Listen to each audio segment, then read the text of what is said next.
लाड़काणो वासिण सिंध जे मशहूर रागी आशिक़ निज़ामाणीअ जी होनहार न्याणी महविश राणी पंहिंजे स्कूल जे ॿारनि खे पढ़ाइण सां गॾोगॾु संदनि इलाज पिणु कराइण लॻी। इंसानियत जो अहसासु रखंदड़ ऐं रूहानी वालदीन जो हक़ अदा कंदड़ निहायती महिनतकश टीचर अदी महविश पारां पंहिंजे क्लास जे तालीम सां चाव रखंदड़ 16 साला शागिर्द मंसूर अली पुट ग़ुलाम अहमद सोलंकीअ जी पथरीअ जो ऑपरेशन पंहिंजे हणा वणा कराए तलीम दोस्त ऐं इंसानियत जो दर्द रखण जो सबूत ॾिनो।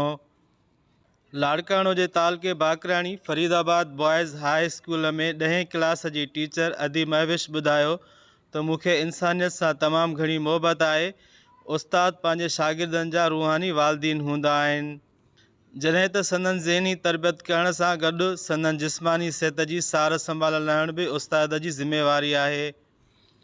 अल्लाह पाक जी रज़ा ख़ातिर गुरबत सबबु बहितर नमूने इलाज न कराए सघंदड़ पंहिंजे क्लास जे हिकु महिनती ऐं इल्म सां चाव रखंदड़ शागिर्द मंसूर अलीअ जी पथरीअ जो ऑपरेशन करायो आहे, जंहिं ते तक़रीबन 50,000 खां मथे पैसा ख़र्च थिया आहिनि। जॾहिं त मुंहिंजी ख़्वाहिश आहे त मां पंहिंजे स्कूल जे ग़रीब मिसकीन शागिर्दनि ऐं शागिर्दियाणियुनि जो बहितर नमूने इलाज कराए सघां, जीअं संदनि तालीम मुतासिर न थिए। THN News अवाम जे ॾुखनि दर्दनि ऐं मसलनि जे आवाज़ खे उजागर कंदड़ channel. Like, share, comments, and subscribe.